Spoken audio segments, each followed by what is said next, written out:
Hola chicos, buenas tardes. Sí, ahora vamos a ver lo que es tejido conectivo, que es uno también de los 4 tejidos básicos, ¿sí? Que vamos a ver. Bien, el tejido conectivo también lo podemos llamar tejido conjuntivo, ¿sí? Tiene la función de establecer y de mantener la forma del cuerpo, ¿sí? Este es un papel que tiene, que es la de función mecánica, ¿sí?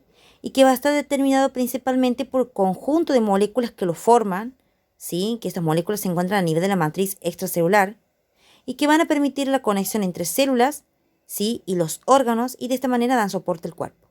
O sea, en palabras más simples, el tejido conectivo, la principal función que tiene es la de sostén para el cuerpo, ¿sí? Nosotros vamos a tener que el tejido conectivo va a estar formado tanto por lo que son células, ¿sí? O fibras más que nada, y lo que es una matriz extracelular, ¿sí? Esta matriz extracelular a su vez va a estar formada por lo que son proteínas y sustancia fundamental. Recuerden que hemos hablado en célula que era sustancia fundamental, ¿sí? ¿Qué otra cosa importante que hay que destacar del tejido conectivo? Que a diferencia del tejido epitelial va a ser un tejido muy vascularizado y que generalmente se encuentra infrayacente, que quiere decir por debajo de un tejido epitelial. Aquí tenemos una imagen, ¿sí? Donde podemos observar tejido conectivo propiamente dicho. En este caso estamos hablando de tejido conectivo propiamente dicho, ¿sí? Porque después tenemos especializaciones, otros diferentes tipos de tejido conectivo, como lo es el tejido adiposo, el cartilaginoso, la sangre, tejido óseo, etc.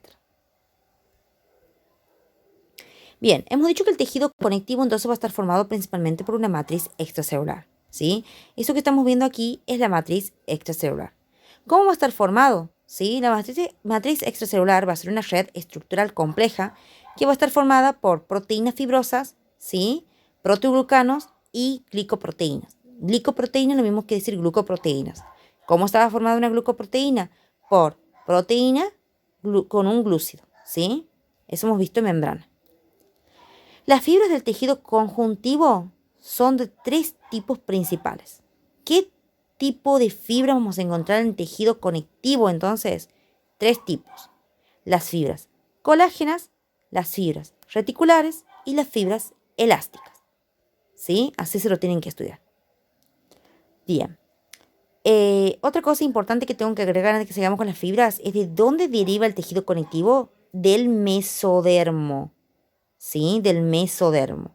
Si nosotros acercamos esta imagen, podemos ver prácticamente bien cómo está formado el tejido conectivo.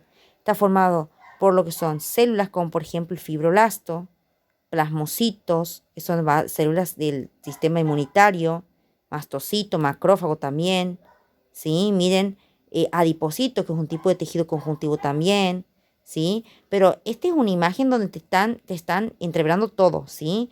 Nosotros tenemos que estudiarnos cómo el tejido conectivo está formado principalmente. Entonces está formado por una matriz extracelular y a su vez la matriz extracelular vamos a tener lo que son fibras, ¿sí? ¿Qué tipo de fibras? Fibras colágenas, fibras elásticas y fibras reticulares. Las fibras colágenas, ¿sí? Son el tipo de fibra más abundante del tejido conjuntivo. Entonces, ¿qué tenemos más abundante del tejido conjuntivo o conjuntivo? Es la fibra colágena, ¿sí? Estas fibras van a ser fibras flexibles y van a dar una gran resistencia a este tejido. Después las fibras reticulares, ¿sí?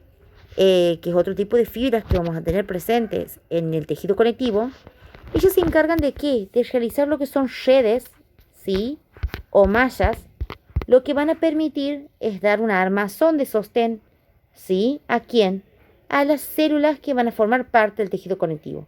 Ustedes no sé si pueden ver cómo aquí, a ver si encuentro una fibra reticular. Miren aquí. Esto que tenemos aquí son fibras reticulares y miren cómo están formados redes. Esas redes que van a permitir que células como por ejemplo el fibroblasto, los mastocitos, miren, estén como ancladitas a esa red, ¿sí? Entonces por eso dice, dan sostén, armazón, ¿sí? A los diferentes tejidos o células del órgano, ¿sí? Y estas fibras reticulares, chicos, es lo mismo que decir colágeno tipo 3. ¿sí? Si le llegan a preguntar, la membrana basal que hemos visto hace rato, ¿se acuerdan? En epitelial. ¿Cómo está formado? Hemos dicho por lámina basal, perdón, una lámina basal, hemos dicho que no, y una lámina reticular. ¿Qué quiere decir que se llama lámina reticular? Está formada ¿por qué? Por fibras reticulares. ¿Y qué eran las fibras reticulares? Colágeno tipo 3. Así que les llegan a preguntar, la membrana basal, ¿por qué tipo de colágeno está formado? Es por colágeno tipo 3. ¿Sí? Y después tenemos las fibras elásticas, ¿sí? Que también se van a organizar, ¿sí? Ramificadamente. Y van a formar redes tridimensionales, permitiendo, ¿sí? Que los tejidos puedan responder al estiramiento. ¿Qué quiere decir? Si yo agarro no sé, algo y lo estiro como un elástico. Ven que el elástico, ustedes lo estiran y responde al estiramiento. ¿Sí? Imagínense que ese elástico es un órgano que tiene fibras elásticas. Esas fibras elásticas lo que le van a permitir es que ese órgano, que en este caso sería el elástico, pueda resistir a que yo lo estire. ¿Sí? Eso es lo que quiere decir. ¿Sí? ¿Quién produce las fibras elásticas? ¿Sí? Todas en sí, en realidad, todas las fibras que forman parte de la matriz extracelular van a estar formadas ¿por quién? Por el fibroblasto. El fibroblasto es la célula principal que encontramos en el tejido conectivo y es el encargado de producir todos los componentes, ¿sí? De la matriz extracelular del tejido conjuntivo. Las células musculares lisas también son muy parecidas al fibroblasto y también van a tener esa función, ¿sí? Le pueden preguntar en el examen, ¿sí? Las células musculares lisas también tienen una función muy parecida a los fibroblastos. O sea, tienen la capacidad, que es mejor decir, como los fibroblastos, de producir todos los componentes de la matriz, ¿sí? Entonces, las fibras elásticas estructuralmente van a estar formadas por una parte que es de elastina y la otra parte de fibrilina, que eso más que nada es cómo está formada la fibra elástica. Bien, hemos dicho que la matriz a su vez tiene su sustancia fundamental, ¿sí? La sustancia fundamental es la que va a ocupar el espacio que hay entre las células y las fibras que forman parte de ¿quién? De la matriz, ¿sí? ¿Cómo va a estar compuesto principalmente la sustancia fundamental? Por protoglucanos y hialuronano, ¿sí? Los protoglucanos, ¿sí? Son el principal constituyente de la sustancia fundamental y lo que hace es formar como tipo conglomerados que lo que va a hacer es darle resistencia al tejido, ¿sí? Y el hialuronano es lo que también sabemos llamar como ácido hialurónico, ¿sí? Que es una célula rígida, larga, ¿sí? Y que también interviene en lo que es más que nada la resistencia de ese tejido, ¿sí? Miren aquí ahora cómo podemos ver en una imagen cómo tenemos las fibras colágenas, el ácido hialurónico, ¿sí? Aquí tenemos otra imagen donde podemos ver cómo aquí está el ácido hialurónico, ¿sí? Los protoglucanos, el colágeno. Entonces, si tenemos que repasar de nuevo, la matriz, en caso de lo que es matriz extracelular, ¿sí? O el tejido conectivo va a estar formado por células y una matriz extracelular. A su vez, la matriz extracelular está formada por una sustancia fundamental y por fibras. La sustancia fundamental, a su vez, está formado por glucosaminoglicanos, protoglucanos y glucoproteínas, y las fibras que van a formar parte de la matriz extracelular va a ser fibras colágenas y fibras elásticas, ¿sí? Bien, ¿cómo va a estar clasificado el tejido conectivo? ¿Sí? Vamos a tener el tejido conectivo embrionario, el tejido conectivo del adulto y el tejido conectivo especializado. Dentro del tejido conectivo embrionario vamos a tener el tejido conectivo mesenquimático y el tejido conectivo mucoso, ¿sí? Así se lo tienen que estudiar. Le he puesto este esquema para que lo estudien así. Después tenemos el tejido conectivo del adulto, que está formado por el tejido conectivo laxo y el tejido conectivo denso. A su vez, el tejido conectivo denso está formado por tejido conectivo denso no modelado o denso modelado. El denso no modelado también se le llama irregular o también se le puede decir al modelado regular, ¿sí? Y después tenemos el tejido conectivo especializado, que hemos dicho que son, por ejemplo, el tejido adiposo, el tejido sanguíneo, oso, cartilaginoso, hematopoyético y linfoideo. ¿Sí? Nosotros que vamos a ver después en las otras diapositivas son estos primeros que nomás que le han pedido. No le han pedido el linfático.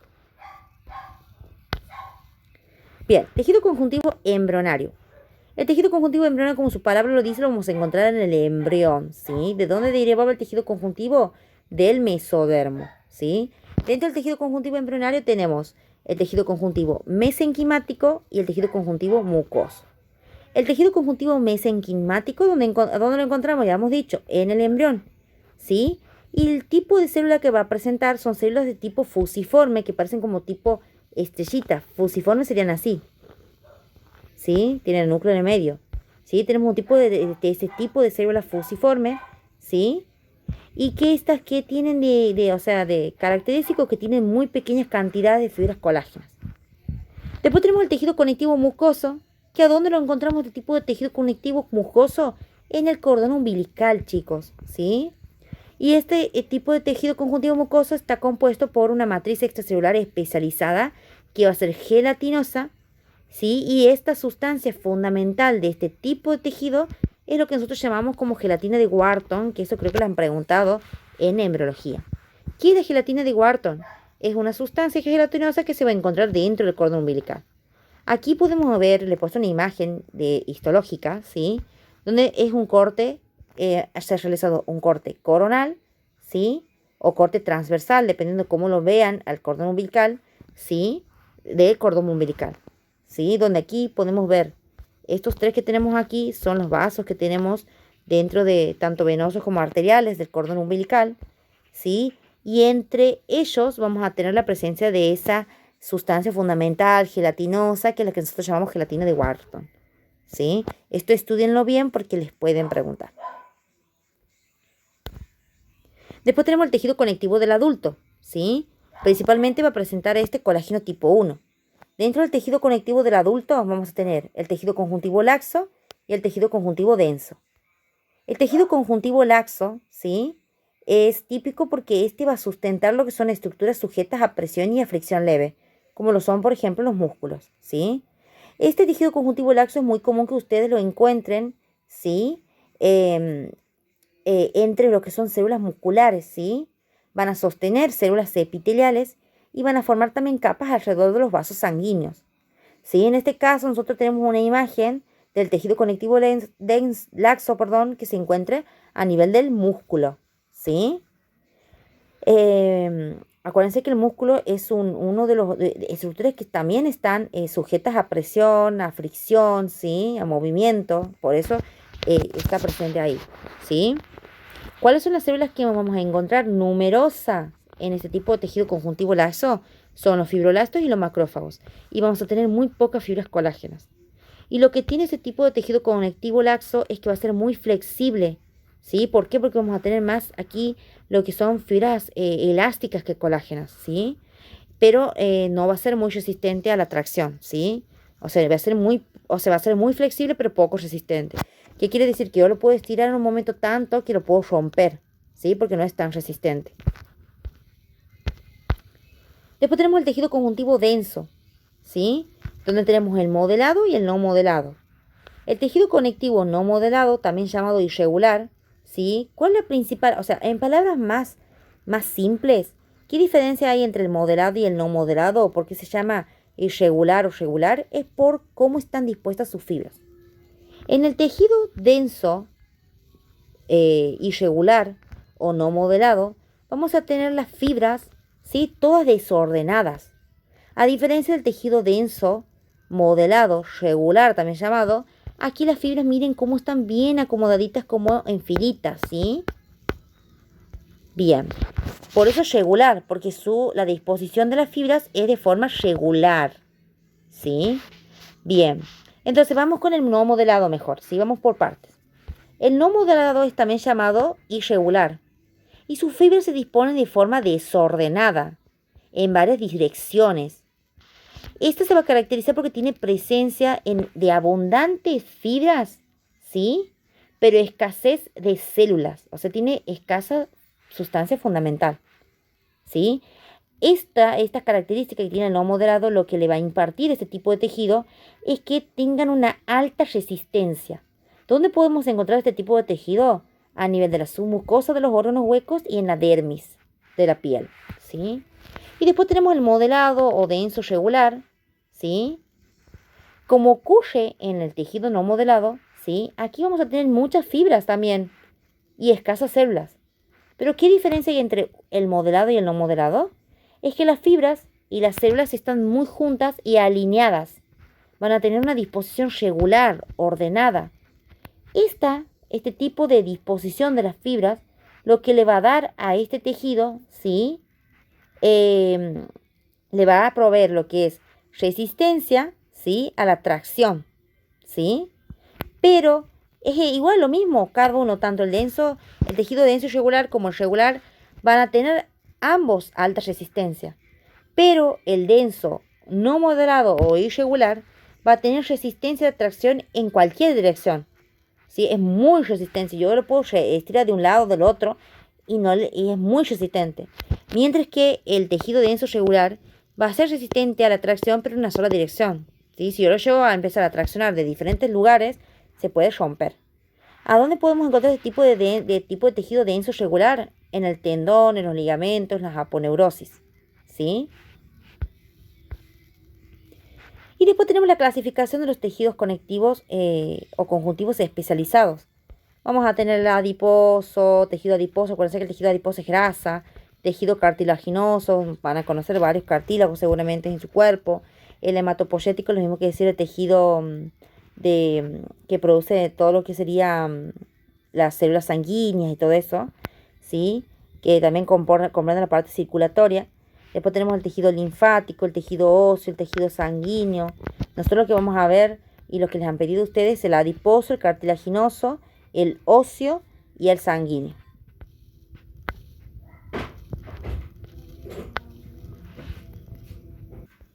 Bueno, si tenemos que volver a repasar cómo está compuesto el tejido conjuntivo, va a estar formado por células y una matriz extracelular. Y a su vez, la matriz extracelular está formada ¿por qué? Por fibras, ¿sí? Que pueden ser fibras colágenas, reticulares, fibras elásticas, ¿sí? Que eso depende de qué tipo de tejido conjuntivo estamos hablando. Va a tener más abundancia de una que de otra, ¿sí? Y después tenemos la sustancia fundamental, ¿sí? Que está formada por proteoglucanos, glucosaminoglicanos, glucoproteínas multiadhesivas, en lo que es la sustancia fundamental, ¿sí? Que se hemos hablado anteriormente. Bien, hemos hablado desde un principio es que el tejido conjuntivo estaba formado por una matriz y por células. Ya hemos hablado todo lo que con respecto a lo que es la matriz. Ahora vamos a ver qué tipo de células vamos a encontrar en el tejido conjuntivo. Vamos a tener dos tipos de células residentes o fijas y células libres o errantes. ¿Qué diferencia hay entre una y otra? Las residentes o fijas, su nombre lo indica, fijas, quiere decir que están fijas en un lugar y no van a tener movimiento, ¿sí? Mientras que las errantes o libres son aquellas células que van a moverse y pueden viajar desde un lado hacia otro, ¿sí? Bien, ¿cuáles son las residentes o fijas que tenemos en el tejido conjuntivo? ¿Sí? Vamos a tener los fibroblastos, macrófagos, mastocitos, adipocitos. ¿Sí? Eso vamos a tener como residentes o fijas. Los fibroblastos, como hemos dicho, es una célula principal, ¿sí? Que tenemos en el tejido conjuntivo y que era la encargada de sintetizar, ¿se acuerdan? Todo lo que son los componentes de la matriz, ¿sí? Eso es lo que tienen que decir o saber. Después los macrófagos, chicos, este es importante porque lo van a escuchar mucho en lo que es el sistema inmunitario, ¿sí? En lo que es el sistema inmunitario. Vamos a tener la presencia de los macrófagos, que son células que su principal función es la fagocitación, ¿sí? Ellos van a ¿qué? Van a fagocitar cuerpos extraños. ¿Qué cuerpo extraño puede ser? Una célula neoplásica, o sea, cancerosa, puede ser un microorganismo como una bacteria, un hongo, cualquier cosa que sea extraño a nuestro cuerpo, ¿sí? El macrófago lo que hace es va a fagocitarlo, lo va a comer, ¿sí? Lo va a eliminar. Después tenemos los mastocitos, ¿sí? Que también forman parte de las células del tejido conjuntivo, ¿sí? Que es una célula globosa, grande, ¿sí? Y va a tener células, su citoplasma repleto de gránulos de secreción, ¿sí? La función principal de este mastocito es almacenar mediadores químicos que van a intervenir en lo que es la respuesta inflamatoria, ¿sí? O sea, ustedes sepan que tanto los mastocitos, todo esto, los macrófagos, van a intervenir en las respuestas inflamatorias, que quiere decir cuando hay una inflamación, hay un microorganismo presente extraño que está produciendo una inflamación, lo que sea en nuestro cuerpo, estas células van a intervenir en estos cuadros, ¿sí? Entonces los mastocitos van a tener un papel fundamental en la inflamación, en las reacciones alérgicas, en las manifestaciones parasitarias, todo eso van a ver después en micro, ¿sí? Y después van a ver bien también en fisio, sistema inmunitario, después capaz que en histo, no sé si le van a dar, pero ahí van a aprender mejor cómo actúa cada una de estas células. Lo más importante es que ustedes sepan cuáles son las residentes o fijas y cuáles son las errantes o libres. Y después tenemos los adipocitos. Los adipocitos, chicos, son las células o las unidades que forman parte del tejido adiposo. Nosotros hemos dicho que los adipocitos son células que se van a encargar van a formar parte de lo que es el tejido adiposo, también llamado grasa, ¿sí? Entonces el adipocito es una célula del tejido conductivo que lo que va principalmente a hacer es almacenar lípidos en su interior. Miren esta hermosa imagen de un adipocito donde podemos ver claramente aquí en su interior cómo está almacenando lípidos. Aquí tiene su núcleo, ¿pueden ver? Miren cómo el núcleo no es central como cualquier célula típica. El núcleo va a ser excéntrico, ¿sí? No va a estar en el centro, ¿sí? Va a estar fuera, para la periferia, ¿sí? Hacia afuera. ¿Y por qué pasa esto? Porque los lípidos que tiene ahí como una bolsita de lípido lo empujan, ¿sí? Lo hacen hacia un costado, ¿sí? El tejido adiposo se encuentra, los adipocitos, ¿sí? Se encuentran en todo el tejido conjuntivo laxo, ¿sí? Y cuando se acumula, ¿sí? Estos adipocitos, o sea, una cosa es que lo veas vos así individual. Esto se llama adipocito. Pero cuando muchos adipocitos se juntan, como lo están aquí en esta imagen, van a formar lo que llamamos el tejido adiposo, ¿sí? Nosotros en anatomía lo llamamos como panículo adiposo, ¿sí? Ustedes cuando abren una persona, por ejemplo una cesárea, van a ver como una capa re amarilla. Eso es el panículo adiposo. ¿Qué es el panículo adiposo? Tejido adiposo, grasa, ¿sí? Y después tenemos las errantes o libres, ¿sí? Donde es, como hemos dicho, cuando son errantes o libres son células que van a viajar, ¿sí? O que van a tener movimiento. Como por ejemplo los linfocitos, ¿sí? Que son células libres y son las más pequeñas del tejido conjuntivo.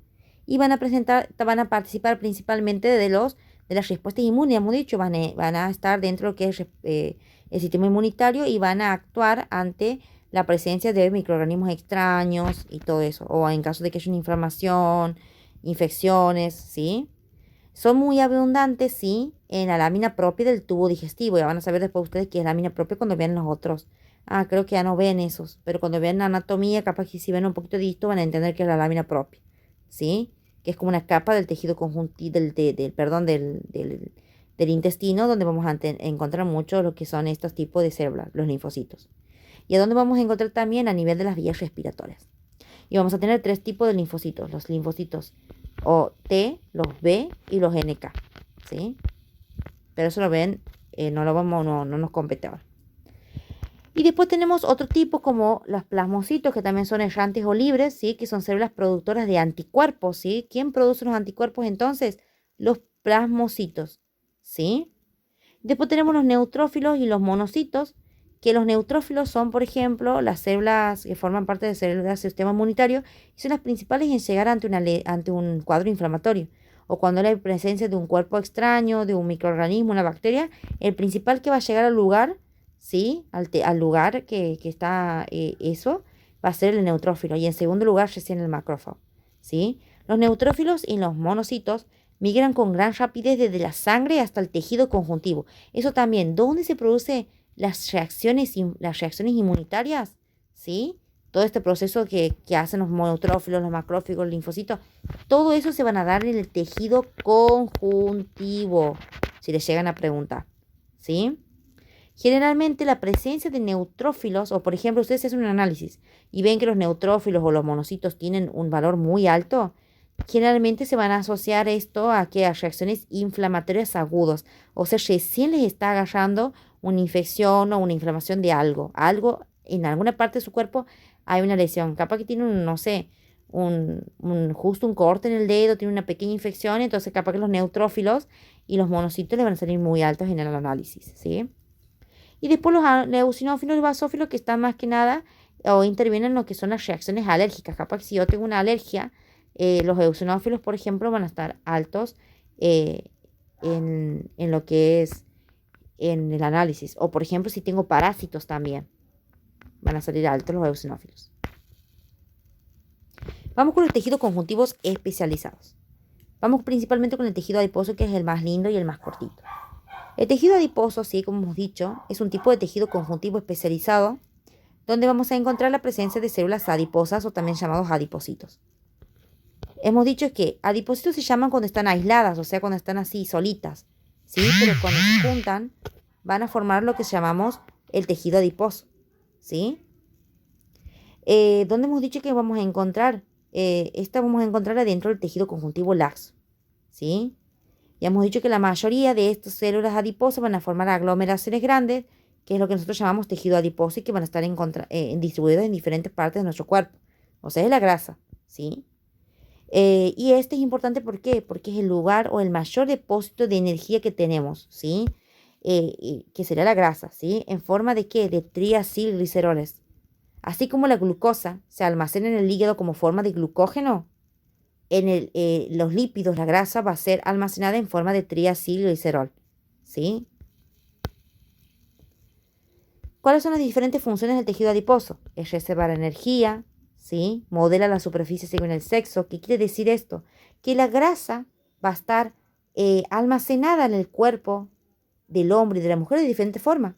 Por ejemplo, las mujeres, ¿a dónde tenemos más grasa?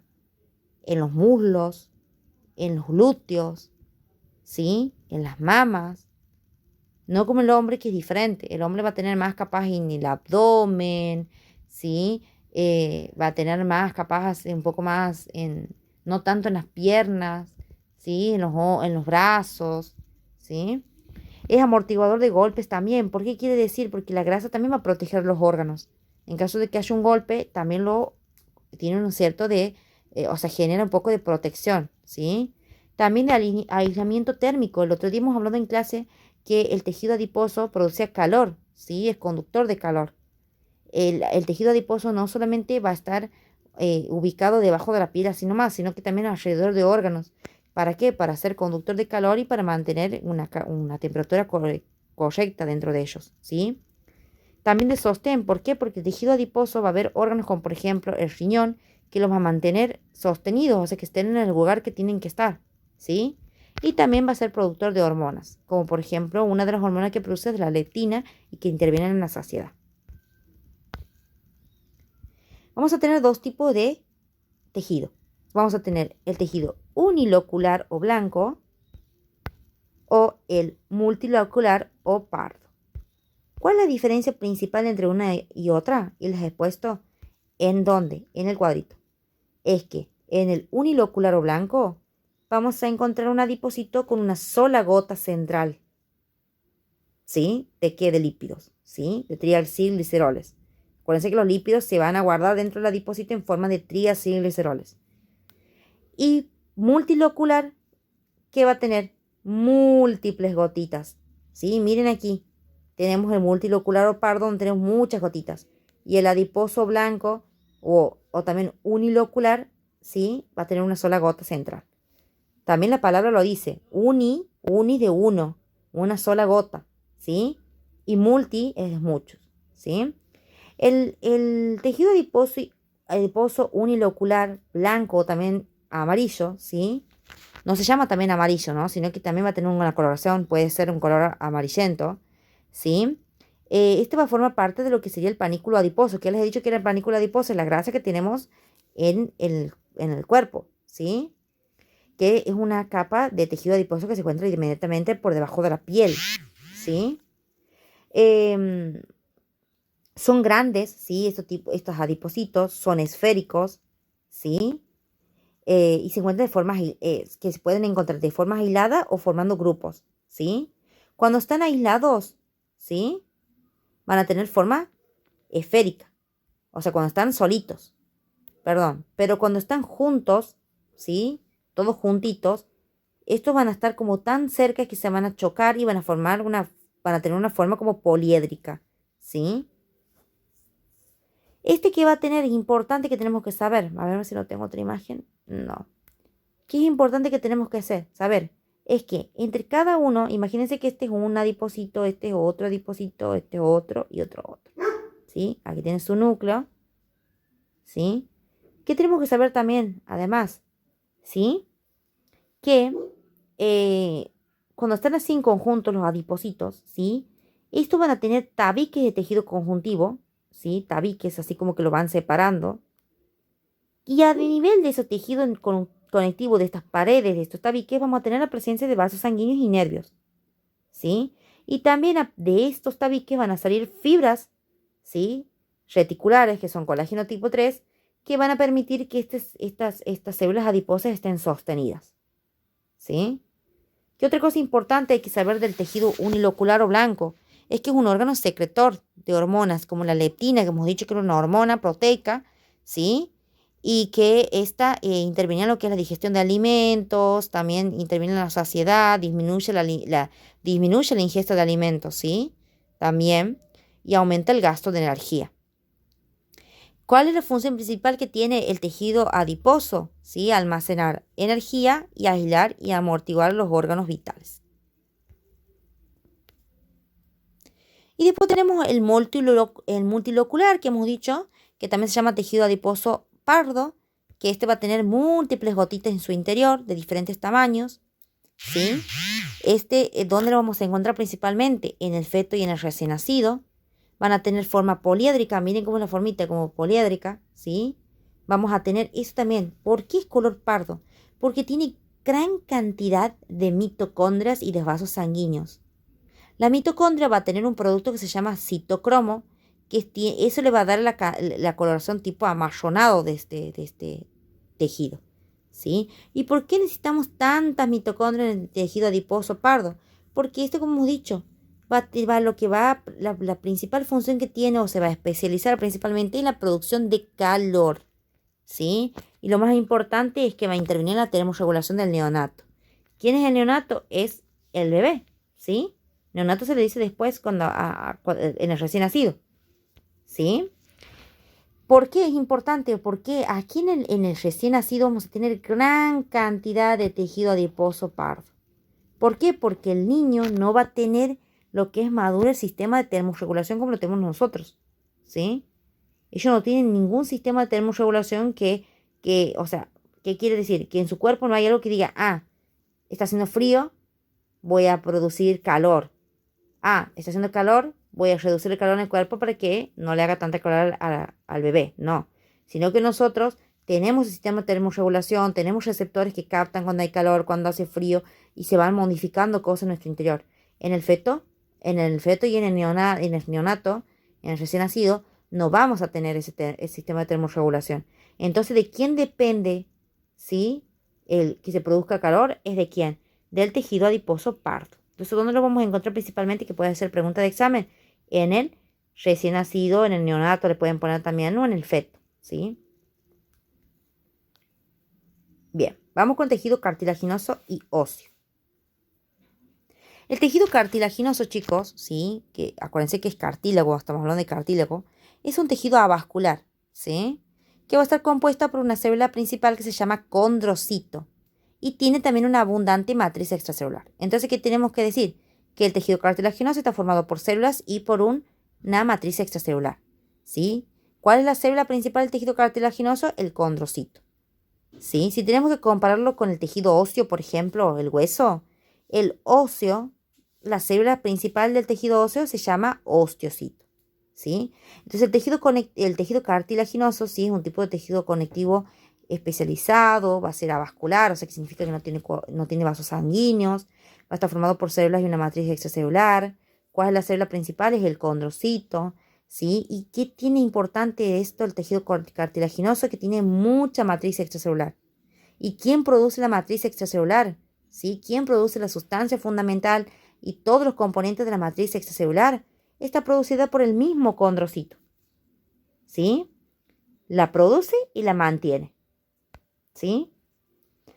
Vamos a tener gran cantidad de glucosaminoglicanos, ¿sí? Que es colágeno tipo 2, ¿sí?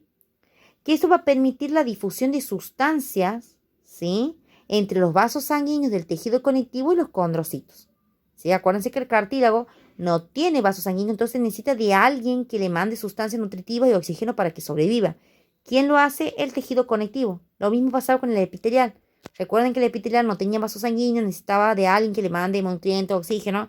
¿Quién lo hacía? El tejido conectivo, ¿sí? Entonces el tejido conjuntivo, o sea, en sí el cartílago tiene gran cantidad de glucosaminoglicanos, que es un componente que va a permitir que haya difusión de sustancias desde el tejido conjuntivo, propiamente dicho, que hemos dicho que está siempre debajo de los epitelios y cosas así, hacia lo que es el tejido cartilaginoso, ¿sí?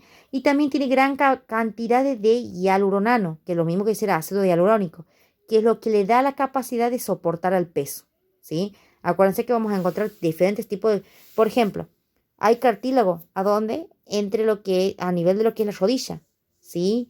Y eso permite que pueda tener o pueda soportar el peso, ¿sí? O por ejemplo los discos intervertebrales también que tenemos a nivel de la columna vertebral.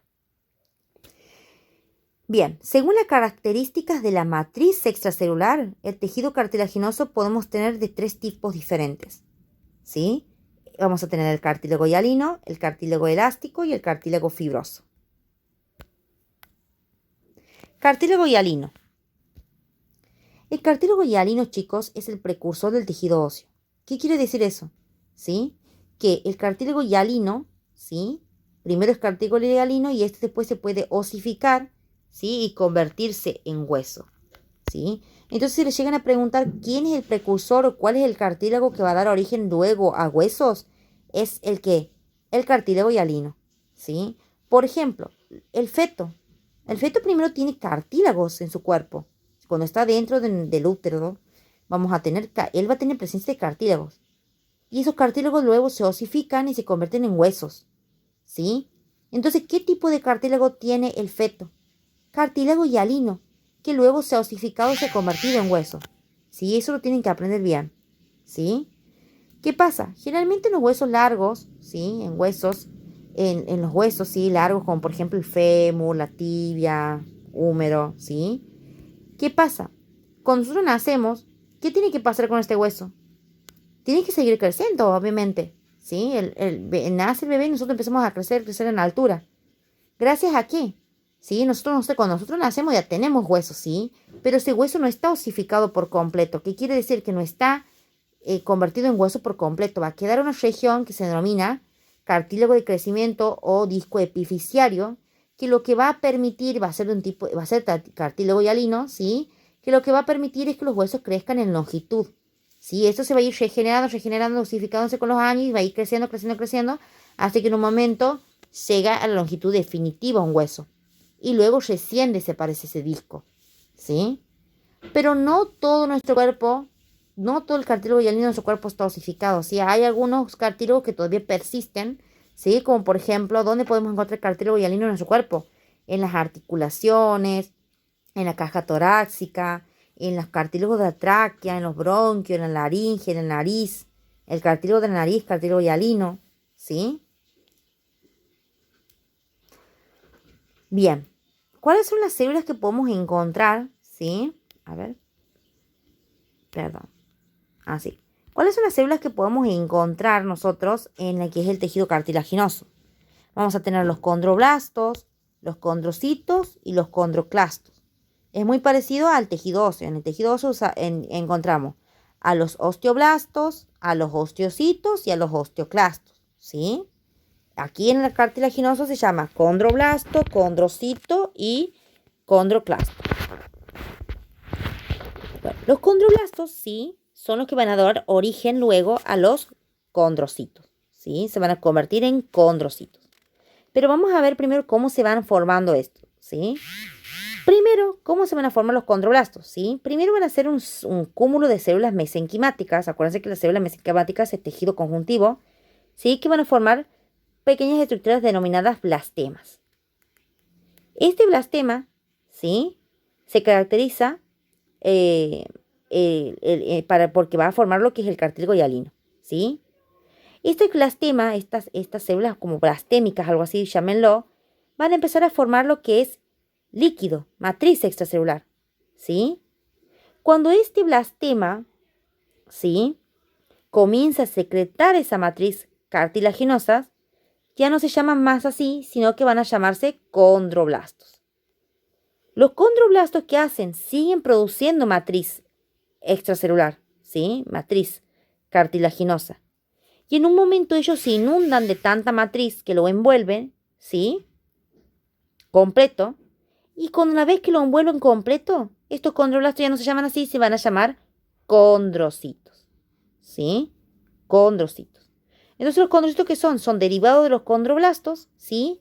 Y son encargados después de ¿qué? De producir y mantener la matriz extracelular, ¿sí? ¿Esto qué van a hacer? Van a obtener nutrientes y eliminan de sus desechos por difusión, ¿sí? Difusión, acuérdense que hemos hablado de difusión en célula, a través de la matriz, ¿sí? Esta matriz en un momento se puede calcificar, que sería que se va a empezar a producir el depósito de calcio, lo que lo va a convertir en hueso, donde ya no, aquí en este caso ya no se puede producir más difusión de sustancias. Imagínense, ¿por qué líquido va a difundir las sustancias? ¿Sí? Cuando la matriz extracelular se calcifica, ya estamos hablando de huesos, ¿sí? Pero no sé qué estamos hablando de cartílago, ¿sí? Los condrocitos que van a producir principalmente, chicos, es colágeno tipo 2. Y después tenemos el condroclasto, ¿sí?, que es muy parecido a un osteocito, que es la célula del hueso, ¿sí? Y se cree que esta célula más que nada desempeña un papel de digestión del cartílago, ¿sí? Por ejemplo, cuando hemos dicho condroclasto es muy parecido a condroclasto es muy parecido a osteoclasto del hueso, les he dicho. El osteoclasto del hueso, por ejemplo, lo que hace es digerir o resorcer, se le dice, o como degradar el hueso, ¿sí? Bueno, el condroclasto haría lo mismo, pero con el cartílago, ¿sí?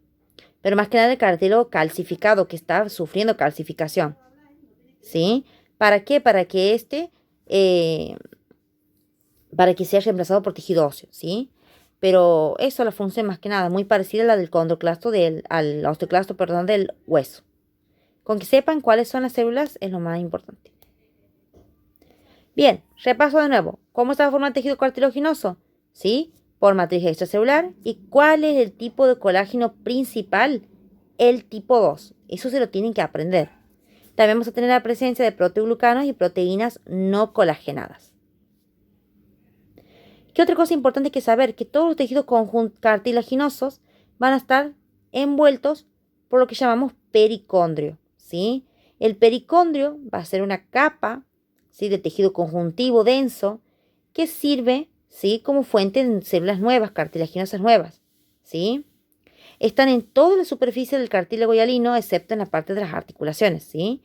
Y van a presentar dos capas, una capa interna y una capa externa.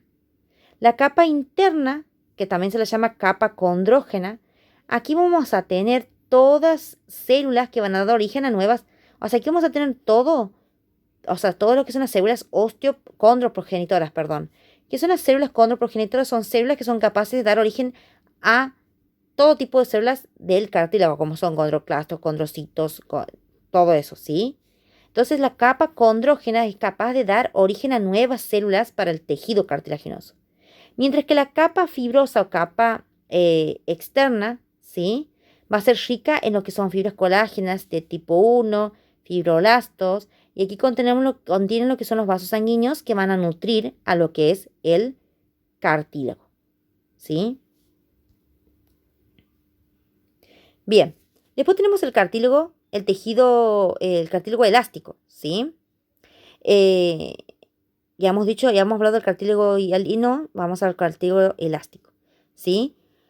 Este va a tener todos los mismos componentes que el cartílago hialino, chicos, ¿sí? Pero lo que va a tener además, ¿sí?, son fibras elásticas, lo que le van a dar, ¿sí?, a estos tejidos que son elásticos, la capacidad de distenderse y ser muy maleables, ¿sí? El cartílago elástico también va a estar envuelto por pericondrio, como hemos hablado anteriormente. La única diferencia que hay entre el cartílago hialino y el cartílago elástico, como hemos dicho, que el cartílago elástico va a tener mucha cantidad de lo que son fibras elásticas, ¿sí? y que su matriz no se calcifica, chicos, nunca se calcifica. El hialino sí se calcifica. O sea, un cartílago hialino se puede calcificar y formarse en hueso. El cartílago elástico no, ¿sí? ¿Dónde podemos encontrar cartílago elástico? Por ejemplo, en el pabellón auricular, en la oreja tenemos un cartílago, ¿sí? En las paredes del conducto auditivo externo, en la tropa de Eustaquio, en la epiglotis que se encuentra a nivel de la que es la faringe. Fíjense después bien, busquen imágenes y epiglotis. En la laringe, donde tenemos muchos cartílagos, también es tipo cartílago elástico, ¿sí?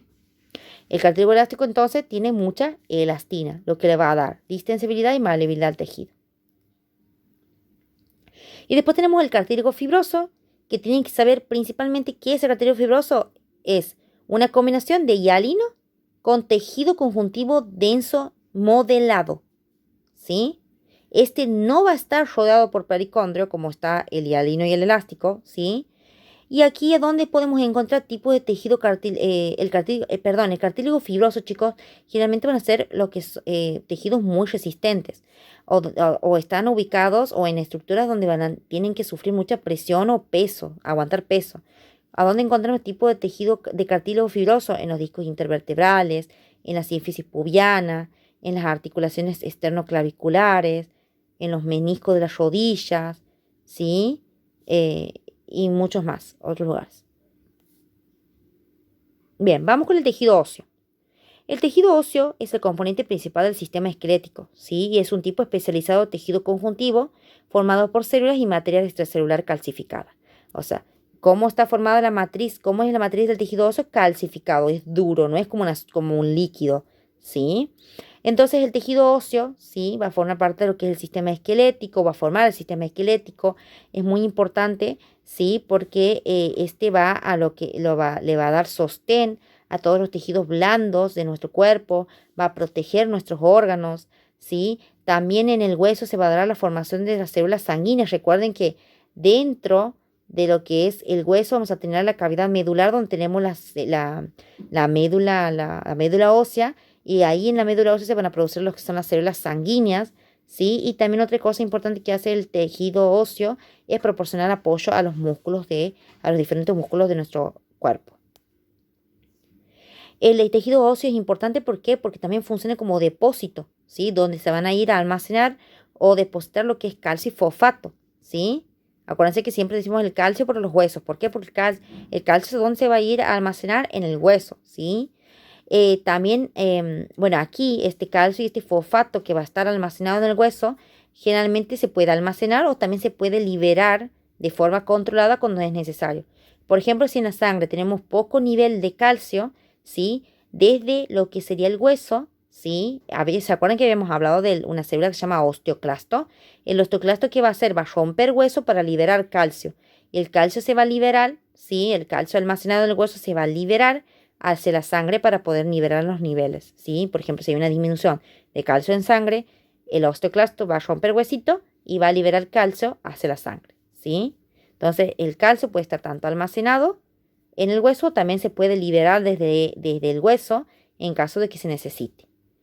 Y aquí no se produce difusión de sustancias ni nada de eso, obviamente, porque la matriz no es una sustancia, es una cosa dura, es una matriz calcificada donde no puede haber movimientos moleculares de iones ni nada de esas cosas, ¿sí? ¿Por qué? Porque es una matriz calcificada dura, ¿sí? Entonces ahí le he puesto una imagen como un tipo resumencito donde que era el tejido óseo, que es una forma especializada de tejido conectivo, cuál es su característica, que da rigidez, fortaleza, resistencia, tiene cierta elasticidad, y su función principal: forma el esqueleto humano, es sitio de inserción y sostén del músculo, proporciona rigidez al organismo, lo protege, ¿sí? Recubre lo que es cerebro, médula ósea, a los órganos del tórax y el abdomen. Bien, ¿cuáles son las principales células que vamos a encontrar en el tejido óseo? Son los osteocitos, los osteoblastos y los osteoclastos. ¿Sí? Los osteocitos, sí, lo importante que tienen que saber. Bueno, miren, aquí tenemos un osteocito, ¿sí? Tenemos un osteoblasto y un osteoclasto. ¿Cómo es la cadena para que entiendan? Vamos a tener, ¿se acuerdan que hemos hablado de células condroprogenitoras en cartílago, que ellas daban origen a todas las otras células del cartílago? Bueno, aquí en el hueso vamos a tener en vez de pericondrio, tenemos periósteo, que el periósteo es tejido conjuntivo que envuelve el hueso, ¿sí? Bien, en el periósteo Y después tenemos el endostio, que el endostio también es tejido conectivo, pero que se va a encontrar dentro del tejido del hueso, en la cavidad medular, ¿sí? Ahí adentro, a nivel de este tejido conectivo, vamos a encontrar lo que se llaman células osteoprogenitoras, no condroprogenitoras, ¿sí? Porque estamos hablando de hueso. Osteoprogenitoras, que ella va a dar origen a todas las células del, ¿sí?, tejido óseo. Las células osteoprogenitoras que están dando origen a los osteoblastos. Estos osteoblastos después van a originar lo que son los osteocitos. Los osteoclastos no, los osteoclastos ya tienen otro tipo de origen, ¿sí? Van a originarse del sistema mononuclear, ¿sí? Así estudienlo, le pueden poner. Los osteoclastos son del sistema mononuclear, o sea, donde derivan los macrófagos también. ¿Se acuerdan que los macrófagos como que fagocitaban cosas, rompían cosas? Bueno, por eso de ahí se va a originar los osteoclastos, ¿sí? No tiene nada que ver con las células osteoprogenitoras, ¿sí?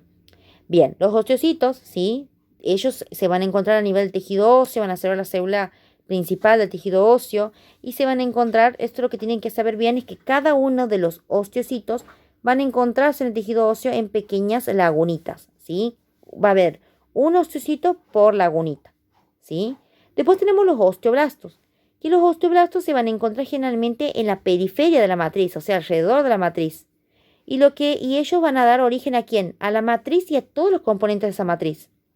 Pero ¿qué pasa? ¿Cómo es el proceso de convertirse el osteoblasto, ¿sí?, en osteocito, ¿sí? El osteoblasto está solito. Empieza a producir matriz, ¿sí? Matriz, matriz, matriz, matriz. En un momento se inunda tanto de matriz que lo envuelve completo y ahí se convierte en lo que será el osteocito, ¿sí? El osteocito, sí, tenemos que saber entonces que cada uno de ellos van a estar en lagunitas, ¿sí? Cada uno de ellos en lagunitas, ¿sí? Ya vamos a hablar más de eso respecto a otras diapositivas. Y después tenemos los osteoclastos, ¿sí? Que son células gigantes, móviles y multinucleadas, que lo que se encargan de hacer, en palabras simples, es romper hueso, ¿sí? Y también van a intervenir cuando hay que remodelar el hueso y cosas así. Bien, entonces, ¿el tejido óseo cómo está formado? Está formado por células y una matriz ósea. En las células vamos a tener células osteógenas, ¿sí? Como son los osteoblastos y los osteocitos, y de la estirpe monocítica. ¿Se acuerdan que les he dicho del sistema mononuclear? Que son los osteoclastos, ¿sí? Y después la matriz ósea, ¿cómo va a estar formada? Por fibras, ¿sí? Y por sustancia fundamental amorfa. La sustancia fundamental, como cualquier otra, va a tener glucosaminoglicanos, protoglucanos y agrecanos, ¿sí? Y colágeno tipo 1. Es el principal tipo de colágeno que tenemos en óseo. Recuerden eso bien, ¿sí? Y vamos a tener después lo que es el osteoide, que van a ver qué es el osteoide, ¿sí? Que eso vamos a tener principalmente lo que son cristales de hidroxiapatita, que ya van a entender qué es cristal de hidroxiapatita. Bien. Bien, la nutrición, chicos, de los osteocitos. Miren, aquí tenemos lo que es un pedazo de tejido óseo, donde podemos ver las lagunas. Miren ahí, como ahí con las flechitas, miren cuáles serían las lagunas. Y en cada una de esas lagunas vamos a tener lo que son los osteocitos, ¿sí? Cada uno de los osteocitos, como sabemos, no pueden ellos mandar sustancias a través de la matriz ósea, ¿no? Porque la matriz ósea que estoy marcando aquí es algo duro, ¿sí? No hay otra forma de comunicación entre ellos que a través de canalículos. Miren cuáles son los canalículos. Son todo eso que están interconectados a modo de red con los otros osteocitos. Y a través de esos canalículos ellos se van a poder comunicar entre sí y van a poder, ¿sí?, intercambiar sustancias, ¿sí? Bien. Otra cosa es importante, que estos canalículos van a posibilitar el intercambio de moléculas, como hemos dicho, y de iones entre los capilares sanguíneos y los osteocitos, ¿sí? Porque ahí vamos a tener capilares sanguíneos también. Bien, otra cosa que hay que saber, que el hueso va a estar cubierto por periostio, que hemos dicho, que es la capa más externa del hueso, y endostio es lo que encontramos en la cavidad interna del hueso, ¿sí? Fíjense bien en la imagen cómo está marcando, ¿sí? Esas son importantes porque son membranas conjuntivas que van a tener lo que son células osteógenas, o también llamadas células osteoprogenitoras, que son células que van a dar origen a las otras, que son los osteoblastos, osteocitos, etc. Bien, la matriz ósea, chicos, va a tener dos partes. Una parte inorgánica y una parte orgánica. ¿Cómo va a estar formada la parte inorgánica? Por iones, ¿sí? Perdón. Por iones, ¿sí? ¿Cuáles son los iones que vamos a tener? Es el fosfato y el calcio, ¿sí? Pero también eso es lo que vamos a tener principalmente en el hueso. Pero también vamos a tener en menor proporción bicarbonato, magnesio, potasio, sodio, ¿sí? Tanto el calcio, chicos, como el fosfato, ¿sí? Van a estar como unidos, algo así, y van a formar lo que son cristales, ¿sí? Que esos cristales luego son los que van a osificar la matriz, que se denominan cristales de hidroxiapatita y así es la fórmula que se escribe químicamente. Y por favor, estudienlo porque, por ejemplo, en un examen a mí me han puesto cuál sería o sea, como la fórmula química de las cristales de hidroxiapatita y me han puesto eso. Varias opciones y tienen que marcar eso, obviamente. Puede que le pongan ahí. ¿Sí? Y después tiene una parte inorgánica donde vamos a tener presencia de ¿qué? De fibras colágenas, proteoglucanos y glucoproteínas. Dentro de lo que son las fibras colágenas, el 95% de ellas van a ser colágeno tipo 1. No se olviden de estudiar qué tipo de colágeno tiene cada tejido, ¿sí? Del tejido conjuntivo. Bien, nosotros el hueso, chicos, aquí tenemos en este caso la imagen de un hueso denominado fémur, ¿sí? Los huesos en sí van a estar formados tanto por hueso compacto y hueso esponjoso, ¿sí? ¿Qué sería el hueso compacto, chicos? O el tejido compacto en realidad. Es lo que ustedes ven aquí a simple vista, es lo que brilla, lo que está por fuera, ¿sí? Eso se va a encontrar en la superficie de los huesos, ¿sí? Y no van a tener cavidades visibles, ¿sí? Ustedes van a mirarlo por fuera, va a ser liso, va a ser... van a tener algunas rugosidades, pero no tienen ninguna cavidad ni nada. Esto todo envuelve, y va a ser muy dura, ¿sí? Va a estar todo por fuera de los huesos. Pero si yo llego a realizar un corte en el hueso, podemos ver lo que es el hueso esponjoso. ¿Por qué se llama esponjoso? Porque es como una esponja, ¿sí? Va a ser como un panal de abejas, porque va a tener como muchos agujerillos o como cavidades, ¿sí? Aquí en el interior de este hueso esponjoso vamos a tener una cavidad, que es la cavidad medular, donde vamos a tener la médula ósea, ¿sí? Bien, ¿cuáles son las células importantes que hemos dicho? Ya volvemos a repetir lo que no se olvide, ¿sí? Las células van a ser el osteocito, ¿sí? Que ellas se van a encontrar en el interior de la matriz, ¿sí? Cada una en una laguna, que esas lagunas van a presentar canalículos, ¿sí? A través de los canalículos ellos se van a comunicar y que los osteocitos son importantes para mantener esa matriz ósea, ¿sí? ¿Qué más? Después tenemos los osteoblastos, que ellos son los que se encargan de sintetizar la parte orgánica de la matriz, ¿sí? Forman el colágeno tipo 1, el proteoglucano, las glicoproteínas, ¿sí? Van a producir, chicos, lo que es la osteonectina y la osteocalcina, ¿sí? ¿Qué son ellos? Las osteonectinas van a encargarse de ¿qué? De hacer que el calcio se deposite, se almacene. Mientras que la osteocalcina va a ir, es diferente la función que tiene, va a ir a estimular a los osteoblastos para que estos empiecen a trabajar y estimule la actividad de los mismos, ¿sí? Para la formación de más matriz y cosas así. Y después tenemos, chicos, em, ¿qué más? Los osteoblastos, ¿qué más van a hacer? Van a hacer que se concentre el fosfato de calcio, ¿sí? O sea, ¿se acuerdan los cristales que hemos dicho?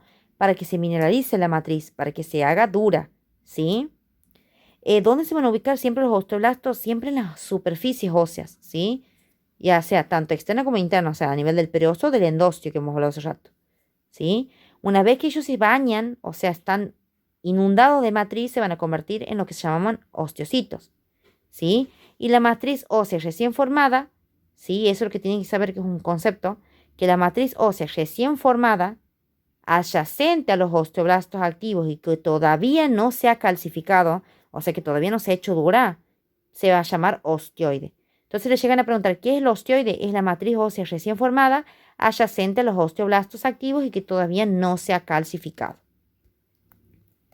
Y los osteoclastos, chicos, ¿qué son los osteoclastos? Son células móviles, gigantes, multinucleadas y muy ramificadas. Si vamos a ver una imagen que he puesto aquí, miren, estos son los osteoclastos. Son grandes, gigantes, muy ramificadas, ¿sí? multinucleada, tiene varios núcleos, ¿sí? Y lo que van a hacer, chicos, es romper, desgastar o erosionar el hueso, ¿sí? Ya sea con la finalidad de remodelarlo, o sea, de sacar hueso viejo para poner nuevo, o extraer de esos huesos calcio. Si, por ejemplo, la persona tiene muy bajos los niveles de calcio en sangre, lo que va a hacer el osteoclasto es desgastar y obtener de esa forma calcio para liberar en la sangre, ¿sí? Lo que tienen que saber más importante es que, por ejemplo, los osteoclastos van a tener una superficie activa, ¿sí? Que va a presentar lo que son grandes prolongaciones vellosas, ¿sí? Como vellosidades son, que están aquí, ¿sí? Irregulares. Esta parte que tienen, esta parte que se llama borde festoneado, se le dice a esas prolongaciones, van a estar rodeadas, perdón, por lo que es una zona clara, ¿sí? Que la podemos ver aquí, una zona clara, que por mediante esta zona clara, se va a adherir a lo que sería se va a adherir a lo que es la matriz, ¿sí? A lo que es el hueso en realidad, ¿sí? Y va a empezar a erosionar el hueso. ¿Qué es importante saber? Es que este osteoclasto va a estar ocupando una pequeña cavidad que se denomina lagunas de Houshid, ¿sí? Que va a ser el lugar donde va a estar remodelando o va a estar desgastando. Perdón. ¿Qué será aquí? Este sería como las lagunas de Houshid. Sería como este pocito donde va a estar erosionando, desgastando el hueso, el osteoclasto. ¿Qué es importante que sepan? Es que adentro, en el interior de lo que sería el osteoclasto, vamos a tener lo que son enzimas como la anhidrasa carbónica, que esas ya van a hacer lo que es liberar hidrógeno, ¿sí? Que son como ácidos, ¿sí? Al hueso para poder desgastarlo y romperlo, ¿sí? Eso es lo que hace prácticamente el osteoclasto.